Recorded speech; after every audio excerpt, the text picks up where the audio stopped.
오늘 저희가 함께 보실 말씀은 요한복음 14장입니다. 요한복음 14장 1절에서 7절입니다. 요한복음 14장 1절에서 7절, 제가 한 절, 여러분이 한 절 교독하겠습니다. 너희는 마음에 근심하지 말라. 하나님을 믿으니 또 나를 믿으라. 집에 갈 것이 많도다. 그렇지 않으면 너희에게 일렀으리라. 내가 너희를 위하여 거처를 예배해라. 가서 너희를 위하여 거처를 예배하며 내가 다시 와서 너희를 내게로 영접하여 나 있는 곳에 너희도 있게 하리라. 내가 어디로 가든지 그 길을 너희가 도마가 이르되 주여 주께서 어디로 가시는지 우리가 알지 못하거늘 그 길을 어찌 알겠사옵나이까. 예수께서 이르시되 내가 곧 길이요 진리요 생명이니 나로 말미암지 않고는 아버지께로 올 자가 없느니라. 함께요. 너희가 나를 알았더라면 내 아버지도 알았으리로다. 이제부터는 너희가 그를 알았고 또 보았느니라. 아멘. 오늘 요한복음 14장 6절 말씀은 저와 여러분이 늘 함께 가지고 가야 될 말씀입니다. 내가 곧 길이고 진리고 생명이다. 나를 낳아준 부모가 2명 이상이신 분 혹시 계세요? 나를 있게 하는 씨, 아버지가 혹시 2명 이상인 사람 있어요? 분명히 1명일 거죠. 그렇죠? 딱 1명일 겁니다. 그토록 유일한 길은 딱 유니크한 것은 하나지, 우리가 개성이라는 것은 자기 하나만 갖고 있을 때 개성인 거지, 누군가를 따라하고 벤치마케팅한 것은 개성이 아닌 거죠. 유니크한 게 아니죠. 누구나 할 수 있는 그런 거죠. 그래서 이 시간에는 그 유일한 것을 좀 우리가 찾을 수 있었으면 좋겠습니다. 우리가 웨이처치입니다. 길교입니다. 오늘 바로 그 유일한 길, 여기 요한복음 14장 6절에 말하는 그 진리와 생명 대신에 그 길, 참 길, 우리가 따라가야 되고 앞으로 추구하며 가야 될 길이 무엇인가? 그 길입니다. 오늘 본문은 가룟 유다의 배신, 그리고 예수님의 떠나가심, 그리고 베드로의 부인, 이것을 예고를 듣고 굉장히 의기소침해 있어요. 제자들이 뭔 말인지 모르거든요. 아니 내가요? 아니 민준이가 그냥 뭐 배신한다고 이해가 되지만 민성이가요? 뭐 이런 거죠. 아 나는 그럴 리가 없어요. 나는 차마 그렇게 배신할 수가 없어요. 이런 상황입니다. 이렇게 제자들이 의기소침해 있는 이 상황 가운데 예수님께서 위로하시는 장면입니다. 오늘 이들에게 용기를 주는 장면이에요. 그들을 위로하시는 거예요. 아니 니네들이 지금 이게 무슨 말인지 몰라서 그래. 너희가 꼭 그러고 싶어서는 아니지만 여러 가지 역사적인 것들을 다 하기 위해서는, 그 길을 가기 위해서는 때로는 나도 모르게 배신을 해야 될 때도 있는 것 같아. 이런 거죠. 그래서 오늘 첫 번째 1절에서 3절을 보면 약속하심을 볼 수 있습니다. 모든 근심의 근본적인 해결책은 어떻게 해야지 해결이 가능할까요? 걱정만 한다고 해결되나요? 자, 1 더하기 1은 3. 근데 1 더하기 1은 계속 보고만 있어요. 보고만 있으면 해결이 되지 않아요. 이걸 어떻게 풀어야 되지? 1이라는 것은 하나인가 2개인가 3개인가? 이걸 고민하기 시작해야 되는 거죠. 우리가 더하기는 빼기인가 곱하기인가 나누기인가? 이걸 고민해야 되는 거죠. 더한다는 건 어떤 의미일까? 한 개에다 한 개를 더한다는 것은 몇 개가 되는 걸까? 고민을 할 때에 그 다음에 2라는 숫자가 나오는 거죠. 그렇지 않으면 3도 쓸 수 있고 4도 쓸 수 있고 다양하게 쓸 수 있는 겁니다. 모든 근심의 근본적인 해결책은 뭐냐? 온전한 믿음뿐이라는 사실입니다. 오늘 본문에 보면 온전한 믿음뿐입니다. 오늘 1절에 너희는 마음에 근심하지 말라 이런 표현을 합니다. 너희는 마음에 근심하지 말라. 걱정하고 근심함으로 해서 뭔가를 더 할 수 있나요, 여러분? 저 키를 좀 키우고 싶었는데 아무리 근심해도 걱정하고 기도해도 안 되더라고요. 키가 안 커요. 그런데 제가 이렇게 지하철이나 대중교통을 타다가 보니까 제 키가 그런대로 큰 키더라고요. 왜냐면 내 밑으로 사람들이 많아요. 이렇게 내가 조금 위에서 봐요. 사람들이 나를 되게 작게 봐요. 저는 이런 게 있어요. 제 몸무게보다도 보통 사람들이 한 5kg 정도는 작게 봅니다. 그걸 이제 알아요. 예전부터도 사람들이 자꾸 제 몸무게보다 훨씬 아래를 이야기하더라고요. 키는 사람들이 제가 그런 대로 괜찮은데 되게 작게 봐요. 이게 모든 걸 다 작게 보는 것 같아요. 그래서 몸무게는 여러분들이 상상하는 것보다 5kg 정도를 더 나간다고 보시면 되고요. 키는 여러분들이 상상하신 것보다 더 커요. 그래서 적당해요. 이게 왜 나왔지? 하여튼 근심. 너희는 마음에 근심하지 말라. 네, 우리의 여러 가지 이 근심 속에 있는 것들은 내가 근심한다고 되는 건 아니더라고요. 여기 오늘 기사는 다락방 강화라고 할 수 있는 13장에서 17장에 이르는 이 기사 가운데서도 오늘 이제 예수님이 우리를 떠나야 되는 고별 설교 하는 이 해당되는 부분이 14장에서 16장에 이르거든요. 그 중에서 오늘 14장 1절 첫 부분에 해당되는 부분입니다. 이게 도입부죠. 도입부에 뭐 하는 거죠? 가룟 유다가 배반할 거다. 이걸 예고하시고, 그리고 나는 너희를 떠나서 죽을 거고 그 다음에 다시 부활할 거고 부활한 다음에 다시 올라갈 거야. 그리고 언젠가는 올 거야. 이 말을 하실 거고, 세 번째는 베드로의 부인을 예고하는 장면이죠. 그러니 이 제자들이 얼마나 불안하겠습니까? 염려가 되겠어요. 아니 이게 도대체 무슨 소리야? 계속해서 예수님은 말했지만 귀가 둔하에 듣지 못하는 거죠. 귀가 둔하에 깨달음이 없어요. 듣고는 있지만 안 되는 거예요. 여러분 지금 이 자리에서 듣고 있지만 이게 무슨 말인지 모르시는 분들 분명히 있을 겁니다. 몰라도 나도 모르게 자동으로 끄덕끄덕 하고 있을지 몰라요. 민준이가 한 번씩 째려보고 있는데 뭔 말인지 모르는데 맞는 것 같아. 그냥 이런 거예요. 무슨 말인지 모르는데 저게 맞는 말이야? 이런 의심이 드는 거죠. 의문이 드는 거예요. 사실 의심은 둘째치고 의문이 들기 시작하는 겁니다. 이렇게 불안해하는 제자들을 보면서 예수님께서 위로하시고 그들에게 마음을 어루만져 주시는 이 장면들입니다. 예수님께서는 자신이 제자들 곁을 떠나진 후에 이 세상에 남아서 핍박과 환난 가운데서도 이 아이들이 복음 전파의 사명을 감당할 수 있을까 하기를 바라는 거죠. 제자들의 마음에 이런 근심과 혼란이 계속되고 있으면 일어나지 않겠죠. 그래서 이런 안 될 것을 경계하시고 구체적인 위로와 소망의 말씀을 주시는 장면입니다. 제자들은 지금까지 주님을 믿고 의지해 왔지만 주님께서 자기들 곁을 떠나시게 되리라는 사실, 이걸 직감하게 되면 사실은 불안하죠. 두려움이 있잖아요. 그죠? 아마 민준이 지금 여기 아는 사람이 아무도 없다고 생각하고 민준이 혼자 여기 있다고 생각해 보세요. 다 모르는 사람이면 굉장히 불안할 겁니다. 이거 어떻게 해야 되지? 난 일어나서 나가야 되나? 가야 되나? 전화해야 되나? 어떻게 해야 되지? 전화기를 빌려야 되나? 누구한테 말하지? 이게 불안한 거죠. 그런데 예수님을 향한 정확한 온전한 믿음이 있으면 불안한 상황인데도 불구하고 불안하지 않더라는 거예요. 아, 이 시간이 끝나면 아빠가 나를 데리러 올 거야. 아, 이 시간이 끝나면 목사님이 나를 집으로 데려다 줄 거야. 이게 있으면 불안하지 않는 거죠. 온전한 믿음이란 그거예요. 상황은 똑같은데 그 상황 속에서 내가 내 의지적인 생각을, 내 머릿속의 생각을 어떻게 갖느냐예요. 이게 다른 겁니다. 이 제자들은 오늘 1절에 계속해서 말합니다. 하나님을 믿으니까 나를 좀 믿어줘. 예수님이 이렇게 말해요. 너희들이 그 성부 하나님을 믿잖아. 나를 믿어줘. 이게 너희들 불안해하지 말어. 마음에 엄습해오는 그 상황에 오지만은 근심 걱정하지 말어. 내가 너희들 같이 해결해 줄게. 유일한 그 방편이 내가 방패가 너희들 인생에 되어줄게 하시는 겁니다. 그 방패를 믿지 못하면 어떻게 될까요? 불안하죠. 그리고 그 자리를 일어날 겁니다. 그리고 자기 마음대로 살아갈 거예요. 그런데 그 불안함을 잠재워주는 예수님의 말 가운데 내가 있을 때에 그 불안이 잠잠해지더라는 거예요. 지속적인 믿음을 갖는 것이야말로 모든 근심을 근원적으로 극복하는 방법입니다. 근본적인 모든 근심, 불안, 두려움을 해결할 수 있는 해결책은 오직 뭐냐면 믿음이 아니라 온전한 믿음이라는 걸 기억하십시오. 그냥 믿음은 내가 믿고 싶을 때만 믿을 수 있어요. 그 믿음이 아니라 저 너머에 있는 온전한 믿음이에요. 이런 거죠. 나의 엄마 아빠는 내가 어떤 상황이든 내가 가장 나쁜 짓을 하고 감옥에 들어가 있더라도 나를 버리지 않을 거야. 이게 온전한 믿음이죠.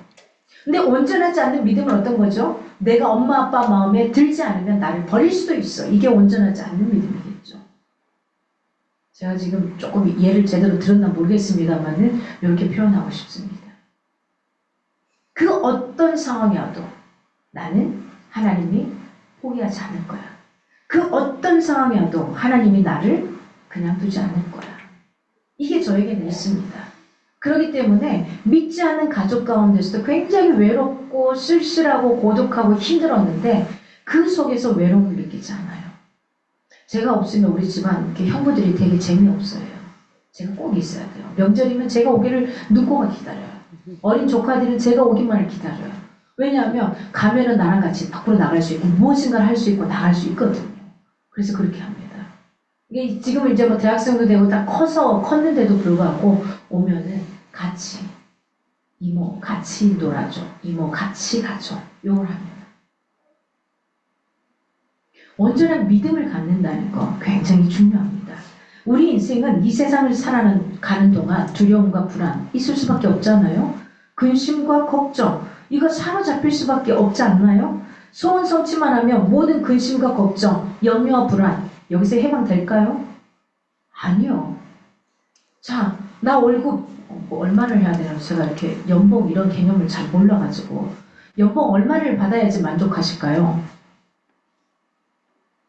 제가 아는 사람 그냥 이야기를 하자 그러면 한 달에 5천만 원을 벌더라고요.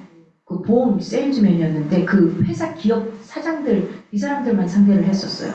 이거 5천만 원. 와, 나는 그때 교회에서 10만 원 받았나? 어려운 교회를 다녔으니까 10만 원 받았는 게 그때 당시에 회수권으로 받았어요. 회수권 아세요? 정의로. 아니, 모르시는 분도 계시는데 지난주부터 이상하게 자꾸 이런 이야기만 나오는데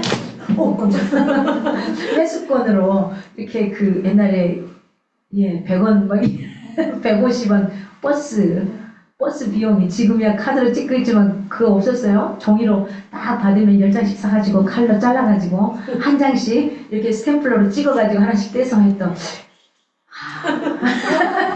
우리 미성이 민주님 뭐야 저게 아유 회수권 다 모르시죠? 모르기를 바래요. 근데 이런 시절이 있었습니다. 그때 5천만 원을 받는다고 하니까 제가 굉장히 놀랐었어요. 근데 그분이 그 다음에 이런 말을 해요. 빚지고 삽니다. 아니 5천만 원, 제가 상식으로 나의 상식으로 이해가 안 되는 거예요. 그 말이. 아니 어떻게 빚을 져요? 5천만 원을 받는데 나는 지금 10만 원 받고도 빚 안 주고 사는데 왜 그래요? 그랬더니 5천만 원을 받는 대신 굉장히 그 고퀄리티의 사람들을 만나야 되잖아요. 그러니까 그 사람들하고 대하기 위해서 골프 레슨을 받아야 되는 골프골을 해야 되고 차를 무슨 급 이상으로 타고 다녀야 되고 옷은 어떤 브랜드로 유지를 해야 된다는 거예요. 그래야지 그 사람들을 만나고 갈 수 있대요. 그 유지를 하는데도 유지하는데 2천 하여튼 절반 이상이 월급의 절반 정도가 든대요. 한 달에.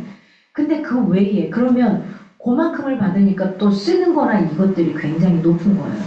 그러니까 매달 제가 그때 듣기로 한 1,000만 원 정도는 거의 마이너스다 그랬던 것 같아요. 그래서 제가 이해가 안 되는 폭이에요. 아니 아무리 그래 그 이해는 돼. 이해는 되는데 이해가 안 돼. 이해되세요? 이 말이? 이해는 될 것 같은데 이해가 안 돼요. 내가 소원 성취하고 싶은 게 그게 근심하고 염려하고 불안하는데 해방이 안 되더라는 거예요. 자, 제가 그 강남에 살 적이 있었습니다. 강남 땅에 살 때 동생이 저를 데리고 살아줬어요. 제가 산 게 아니라. 동생이 저를 데리고 살아줄 때에 한 7평, 8평 그 집에 살다가 11평으로 가니까 그렇게 넓을 수가 없어요. 드디어 진짜 헹궈 놓고 제 몸 하나만 딱 누웠다가 일어나면 되는 크게 방이 하나 생겼어요. 너무 행복했습니다. 근데 조금 지나니까 그 집이 좁아지기 시작하더라고요. 너무너무 좁아지기 시작하더라고요. 그리고 조금 더 큰 걸 갖게 되고 만족이 없더라는 거예요. 저를 보니까 여러분들은 다 만족하면 사실인지 모르겠습니다. 만족이 없더라는 거예요. 우리 주님의 말씀처럼 하나님을 믿고 주님을 굳게 믿는 것 이게 뭘까 하는 거죠. 우리를 향하신 하나님의 사랑을 믿고 주님의 약속을 믿고 그분을 통해서 오실 성령 그 하나님의 능력을 의지하고 살아가지 않으면 만족은 있을 수가 없고 불안은 계속해서 클 수밖에 없고 불안정하고 근심하는 이것은 우리의 삶 가운데 사라지지 않는다는 거예요. 그냥 믿음 갖고는 이게 절대 이겨낼 수 없어요. 그래서 온전한 믿음이에요. 그것만 바라보는 거예요. 그것만 바라보는 거예요. 제가 어렸을 때 항상 그 집안 식구들과 엄마 아빠가 지금은 엄마를 너무 많이 닮았다고 하는데 저는 엄마 아빠를 아무도 닮지 않았었습니다. 어렸을 때. 그래서 사람들이 굉장히 많이 놀렸어요. 넌 다리 밑에서 주웠다. 다리 밑에서 주웠다. 그러니까 제 마음에 진짜로 다리 밑인지 어디 다리 밑에서 주웠는지 궁금해지기 시작했어요. 불안했습니다. 나의 엄마 아빠는 누구일까? 나의 엄마 아빠는 누구일까? 그렇더라고요. 그러면 우리가 하나님에 대한 온전한 믿음을 갖는다는 건 뭘까요? 그분이 가진 성품과 그분이 살아내기를 바랬던 그 메시지대로 우리가 살아가기 위해 노력하는 거죠. 그래서 그분과 나도 모르게 흡사 비슷해져 있는, 닮아가 있는. 내 안에 그분을 믿음으로 인해서 들어와 있던 이기적인 유전자가 나도 모르게 나에게 나오는 거. 우리가 예배 전에 이런 고백을 했어요. 우리 은진더님이 우리 시아가 남편을 너무 닮아서 좋다는 거예요. 똑 닮아서. 진짜 똑 닮아서. 이거 빼도 박도 못하는 거예요. 빼도 박도 못하는 거야. 아니 우리 하민이 아빠를 똑 닮았어요. 엄마의 모습도 보이기도 하지만 딱 보는 순간 아빠를 똑 닮았어요. 빼도 박도 못해요. 아 우리 민성이 보면 볼수록 엄마를 닮았다. 엄마 닮았다는 생각을 한 번도 못했어요. 할머니 닮았다는 생각을 했었거든요. 과거에는. 근데 요즘에 보면 엄마 얼굴이 너무 많이 보이는 거예요. 민준이 저 잘생긴 얼굴이 아빠하고 똑 닮았어요. 이거 어쩔 수 없어요. 뭐 하준이 엄마를 너무 닮았어. 그러니까 이게 보세요. 내 안에 갖고 있던 이 인자가 살아갈수록 아빠만 닮았나? 엄마만 닮았나 하는데 커갈수록 아빠 아닌 엄마의 모습도 나오고 엄마 아닌 아빠의 모습도 나오고 때로 우리 할아버지 모습도 보이고 때로 우리 할머니의 모습, 친가의 모습도 외가의 모습도 이게 뭐 왔다 갔다 하더라고요. 우리의 삶이 온전한 믿음을 갖는다는 것은 하나님의 이기적인 유전자를, 영적인 유전자를 우리가 갖고 지니고 사는 겁니다.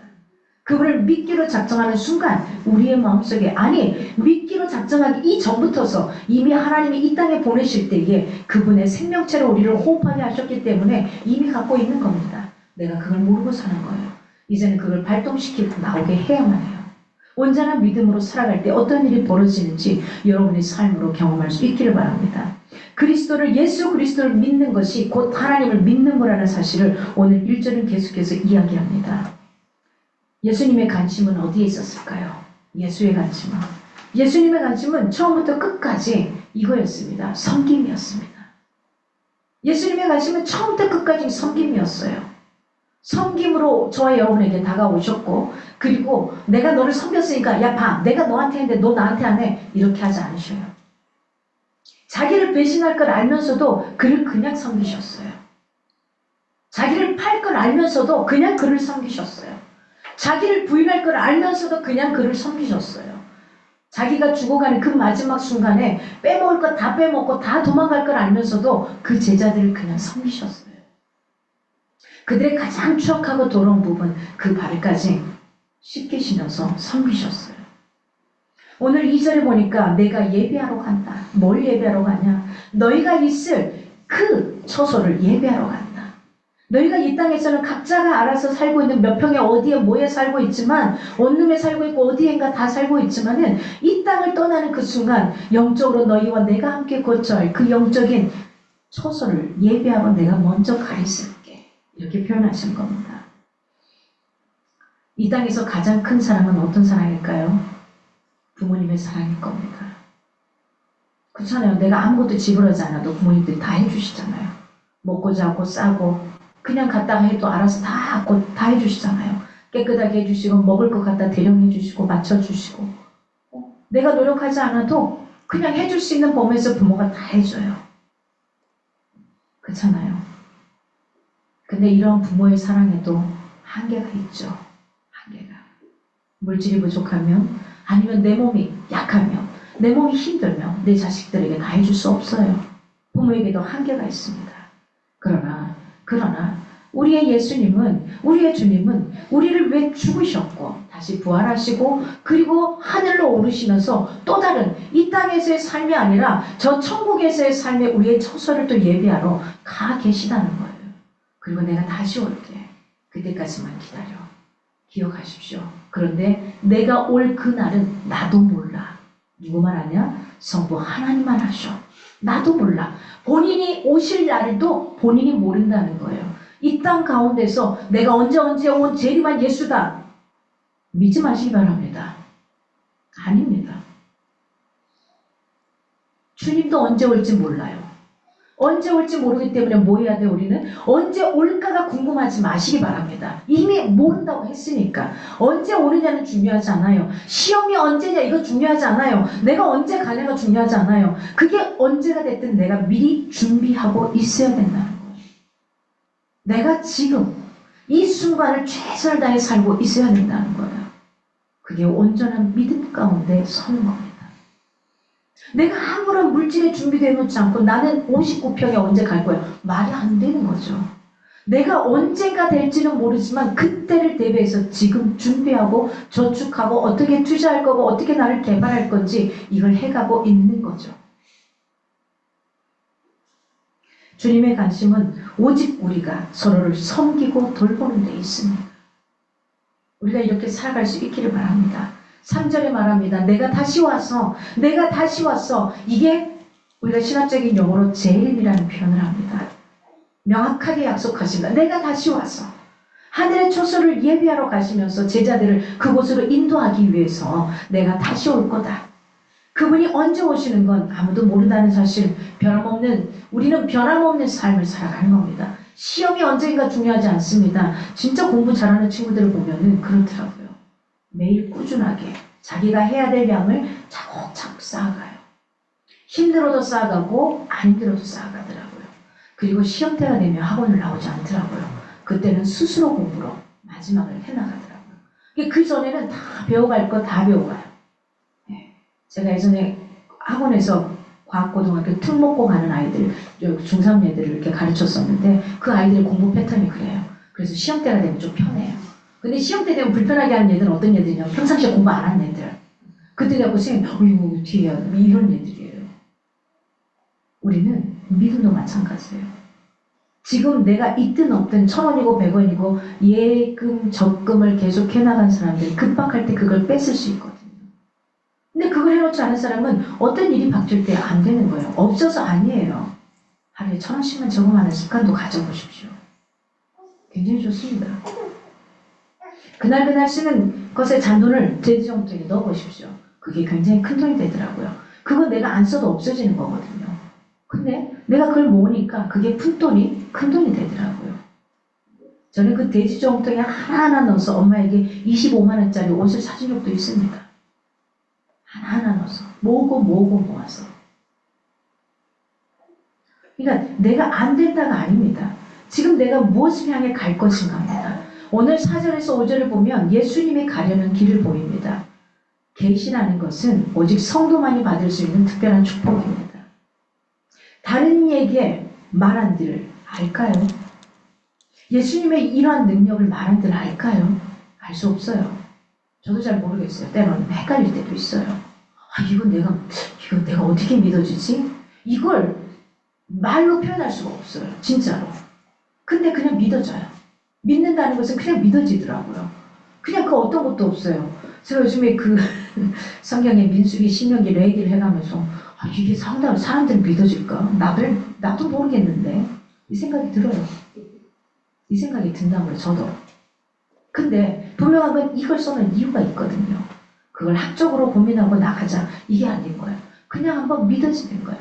아멘이라고 표현하는 것은 이런 겁니다. 동의합니다. 이 표현도 있지만 여기 어떤 표현이 들어가냐면요. 나도 잘 모르고 믿지 않지만은, 믿어지지 않지만 내가 그렇게 하기를 원합니다. 나도 이걸 믿기를 원합니다. 이런 동의의 표현이 함께 들어가는 게 아멘이라는 표현입니다. 아멘 많이 하는 거 굉장히 좋아요. 네. 우리 아이들이 그거 있잖아요. 그 부모님들이 뭔가를 시켰을 때 솔직히 용납이 안 될 때도 있고 하기 싫을 때도 있고 내가 저걸 왜 해야 돼 이럴 때 있잖아요. 그런데 아이들이 두 아이죠. 어떤 아이는 네 그러고 가서 합니다. 말이 안 되는 것 같아도 네 그러고 합니다. 어떤 아이는 왜 해야 돼요? 그거 뭐 하려고요? 안 해도 되잖아요 지금. 왜 그렇게 해야 돼요? 이럴 때가 있거든요. 동일합니다. 그렇지만 일단은 이해하고 가서 그걸 해보는 겁니다. 해본 다음에 이야기하는 겁니다. 하나님의 계시는 당신의 백성들에게만 특별하게 보여지는 특별한 선물이었습니다. 오늘 이 제자들 가운데 있지만은 결국은 가룟 유다는 이 자리에서 벗어났잖아요. 그죠? 가룟 유다에게 말해도 몰라요. 벗어난 11명의 제자들에게 말하지만 그들도 몰라요. 모르지만 그래도 하나님은 특별한 선물의 보따리를 내려놓았던 겁니다. 그들이 알든 모르든 듣든 맞든 우리 부모들 그렇잖아요. 이 아이가 나중에 커서 어떻게 될지 모르지만 좋은 말 막 하잖아요. 이렇게 해야 된다 저렇게 해야 된다 이렇게 해야 된다 저렇게 해야 된다 하잖아요. 성경이 바로 그렇게 말합니다. 왜 하지 말라 했는가? 우리 부모들 아시죠? 내 자식한테 왜 거기 가지 말라 그러는지. 위험하니까. 왜 말해야 되는지 이야기하는 거잖아요. 해야지만 네가 편한 걸 아니까. 성경이 그겁니다. 하지 말라는 건 나를 위해서였어요. 하라는 건 나를 위해서였어요. 누군가 다른 사람이 아니었습니다. 그래서 이 특별한 선물은 사람들이 아무리 말해줘도 모릅니다. 우리 그거 있죠, 여러분. 좋은 책 가지고 너무 좋았어. 막 10권씩 사고 만난 사람한테 선물해줘요. 그 사람 볼까요? 그 쓰레기입니다. 다른 사람한테는 쓰레기예요. 필요 없어요. 우리가 성경책을 막 보고 있는데 다른 사람한테 줘봐요. 이거 뭐야? 냄비 받침으로 쓰는 거죠. 필요 없는 거예요. 좋은 게 모든 사람에게만 좋은 건 아닙니다. 오늘 저와 여러분에게 하나님의 특별한 축복의 선물을 오늘 이 시간 보여주셨습니다. 내가 곧 길이다. 내가 곧 진리다. 내가 곧 생명이다. 이겁니다. 오늘 오전에 보니까 우리가 알지 못하거늘 알겠었나이까 4절에서 5절에서 계속 이야기를 합니다. 죄송합니다. 국어적인 표현으로 서리적인 어법을 사용하고 있습니다. 서리법을 사용하고 있습니다. 질문의 형태로 주신다는 것은 강조하는 의미입니다. 강조하는 의미요. 도마를 비롯해 제자들은 다 영적으로 무지했던 겁니다. 깨닫지 못합니다. 3년 내내 같이 먹고 살았는데 몰라. 민성이 엊그제 들었지. 서리적인 족법. 그래서 빙긋이 웃고 있네. 맞습니다. 질문의 형태를 통해서 다시 한번 강조하고 있어요. 다시 한번. 오늘 6절에서 7절의 마지막 이야기합니다. 진리의 길을. 그리스도만이 구원과 영생을 얻는 유일한 길이라는 겁니다. 내가 곧 길이다. 이 길은 구원에 이르는 길을 이야기합니다. 하늘의 청소에 이르는 길을 이야기합니다. 진리라는 건 뭐냐? 하나님 자신을 가리킵니다. 하나님이 계시기 때문에 하나님 자신을 가리킵니다. 그 진리라고 하는 것은 유일한 하나님을 이야기합니다. 유니크한 하나님을 이야기합니다. 생명은 뭐냐? 하나님의 속성입니다.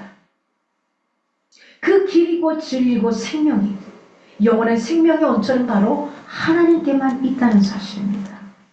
예수님께서는 신적 속성을 보여준 이 세 가지 단어 길과 진리와 생명 이것을 통해서 내가 바로 하나님이다. 이걸 이야기하고 있습니다. 자신만이 유일한 중보자이고 구원자 되심을 밝히고 있습니다. 그러면서 이야기합니다. 6절에 나로 말미암지 않고는 이렇게 나로 말미암지 않고는 이 길로 갈 수가 없고 이 생명을 받을 수도 없고 이 진리 속에 있을 수도 없다라는 거예요. 나로 말미암지 않고는 이 나가 누구죠? 예수 그리스도입니다. 그래서 사실은 설교 잘 듣는 친구들, 교회 다니는 친구들 국어를 잘할 수밖에 없어요. 여기가 누구를 가리키는 건지 뭘 하는 건지 여기 다 나오는 거거든요. 네, 문학적으로 잘 할 수밖에 없습니다. 다음 시간부터 이렇게 쓰면서 미생이를 쓰면서 해나가는 겁니다. 나로 말미암지 않고는 길이신 예수님을 통해서만 우리는 하나님에게로 나아갈 수 있습니다. 진리이신 예수를 통해서만 우리는 하나님을 알 수 있습니다. 생명이신 예수가 있는 자에게만 영원한 생명이 있다는 것, 이것은 영원 불변한 진리입니다. 이거죠. 우리 민성이와 민준이가 하민이가 누구를 통해서 모든 걸 공급받죠. 엄마 아빠를 통해서 공급받습니다. 마찬가지입니다. 우리 영적인 삶에 있어서는 실제적인 삶에 있어서는 하나님을 통해서 우리가 이 공급을 다 받는 거예요. 근데 주고 싶은데 때로는 그래요. 민준이가 나 됐어요. 안 할 거예요. 공급을 거부해요. 아무리 좋은 걸 주려고 해도 줄 수 없는 거예요. 저는 어렸을 때 그랬어요. 안 먹었어요. 저는 3, 4일씩 굶어도 괜찮았어요. 간식을 먹었냐고요? 아니요. 저는 길거리에서 사 먹는 거 다 커서 해봤어요. 안 먹었어요. 먹고 싶은 마음 전혀 없었어요. 뭐 가게 가서 과자를 사는데 이거 지금 해요. 지금. 그 전에는 안 했어요.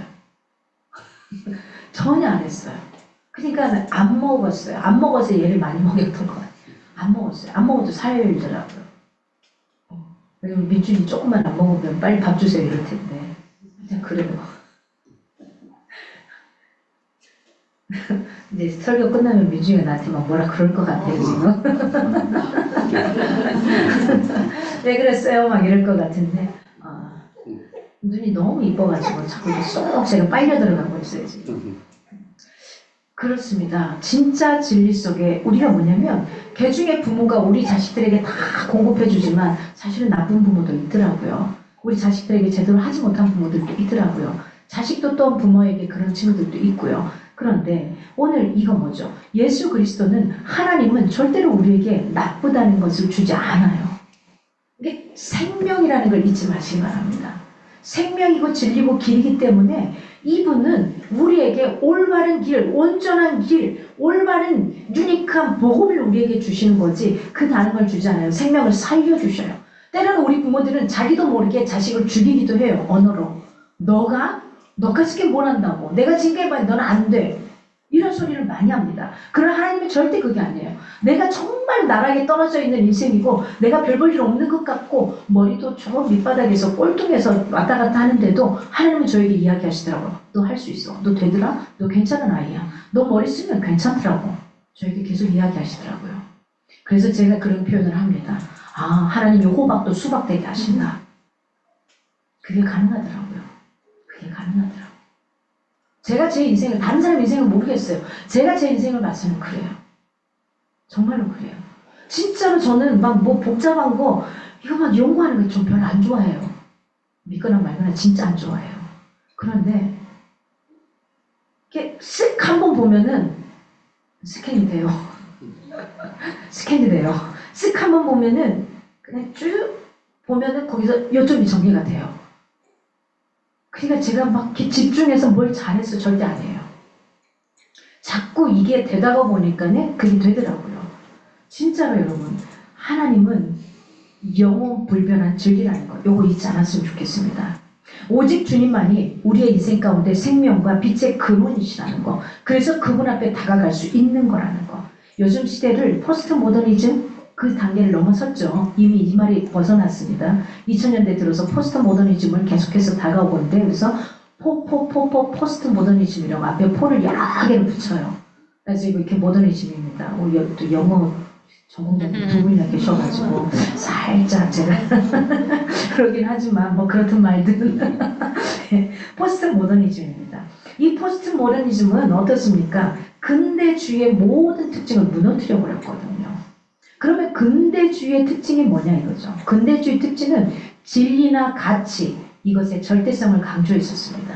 진리나 가치를 굉장히 강조했었습니다. 근데 이 포스트 모더니즘이 들어오면서 문학이라든지 예술 이 분야가 완전히 다 절대 불변하다고 생각했던 것들이 다 무너졌어요.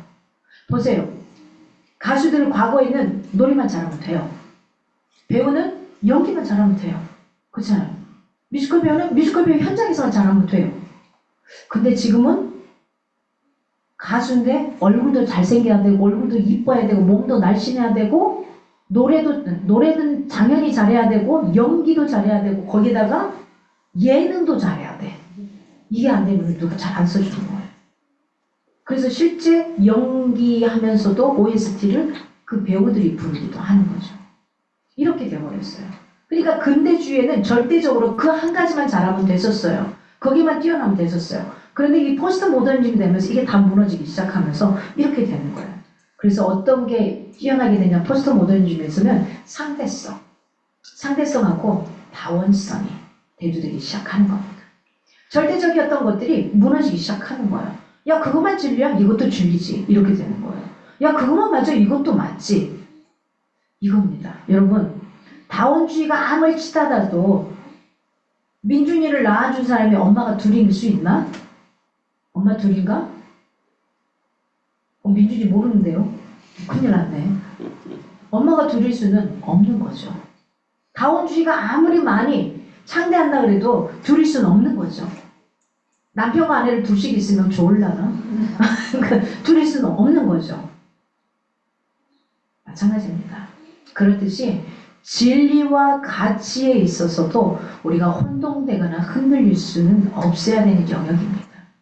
다원주의가 아무리 상대성 이론이 아무리 많이 팽배하다 할지라도 그래서 우리는 종교 다원주의자들의 말처럼 타 종교를 사실은 존중하고 그들과 대화하고 그들의 장점을 인정해주는 이런 열려있는 마음 반드시 필요합니다. 이건 있어야 됩니다. 그러나 타 종교에도 구원이 있다 없다 이건 말할 수 없다라는 겁니다. 이걸 분명하게 가지고 가시기 바랍니다. 타종교에는 구원이 있을 수 없어요. 그냥 너희들도 나처럼 고행하면 너희들도 나처럼 이렇게 돼. 열반에 올라서 사리를 많이 낼 거야. 사리를 많이 내겠죠. 그 고통 중에 얼마나 참아냈는데, 금욕주의부터 모든 걸 다 참아냈는데. 우리도 죽어서 빼내면 나올 겁니다. 고통스러운 것들이 얼마나 많습니까? 그렇습니다. 하늘의 별들은 많지만 이 땅에 생명의 에너지를 공급하는 태양은 두 개인가요? 하나입니다. 오직 하나입니다. 그 하나를 통해서 모든 것들이 만들어지고 형성이 됩니다. 인류의 죄를 대속하고 하나님과 우리를 중보하실 이 세상의 참 빛은 오직 예수 그리스도 한 분뿐이라는 사실입니다. 오늘 7절 마지막에 이제부터는 너희가 그를 알았고 또 보았느니라. 이제부터는 너희가 그를 알았고 또 보았느니라. 하나는 뭡니까? 그들의 관찰과 경험을 통해서 이 지식을 가지게 되었다라는 이야기고요. 다른 하나는 이 지식이 현재는 그들 속에 있다라는 거예요. 예수께서는 자신을 통해서 그들이 하나님을 알고 또 인식하게 되었다는 걸 강조하기 위해서 자신은 이제부터는 너희가 그를 알았고 또 보았느니라 이렇게 이야기를 합니다. 이는 곧 예수 그리스도는 하나님이 자기 계심으로 예수를 본 자는 이미 누구를 본 자와 같다? 하나님, 성부 하나님을 본 자와 같다. 그렇잖아요. 민성이랑 민준이를 보면 엄마 아빠가 보이지 않아요? 그럴 거야. 우리 이렇게 보이는 거예요. 동일하죠. 그렇잖아요. 하민이가 커서 막 다니면은 그 엄마 아빠가 보일 거거든요. 그래서 가정교육이 중요하고 보여주는 그 모습이 중요하다는 겁니다. 그렇습니다. 보았느니라. 예수께서 제자들에게 그들이 이미 예수 자신을 통해서 하나님을 보아왔음을 강조하고 있습니다. 그러나 결과적으로 그들은 아직까지도 예수님의 말씀이 무엇인지 그 뜻을 정확하게 알지 못합니다. 그러나 그들도 3번 부인한 다음에 베드로가 깨닫기 시작하죠. 그게 이 말이었구나. 가룟 유다가 예수님을 은 30에 팔고 난 다음에 깨닫죠. 아, 그게 이거였구나. 이 엄청난 일을 내가 했구나. 이거잖아요. 시간이 지나면서 우리는 뒤돌아봤을 때 아, 이게 그거였구나. 깨달을 때가 있더라는 겁니다. 지금의 삶이 고달프고 힘듭니까, 여러분? 잊지 마시기 바랍니다. 그래도 이 순간이 하나님이 나에게 줄 수 있는 가장 내가 견딜 수 있는 시간이라는 것. 주님께서 우리의 더러운 죄를 씻겨주시기 위해 주님 십자가의 고통을 감수하셨습니다. 뿐만 아니라 이후에도 우리를 위해 처소를 예비하며 모든 것이 예비된 시대 친히 우리를 데리러 오시마 약속하셨습니다. 이 땅에서의 삶이 다가 아닙니다. 이 땅에서 최선을 다해 사십시오. 열심히 사십시오. 그러나 육신적인 그것들을 움켜쥐기 위해 내 영혼의 성품과 내 아이들의 삶과 생각들이 왜곡되고 다른 곳으로 흘러가지 않게 참 진리 안에서 올곧은 길과 진리와 생명을 소유하며 우리가 이렇게 살아갈 수 있기를 바랍니다.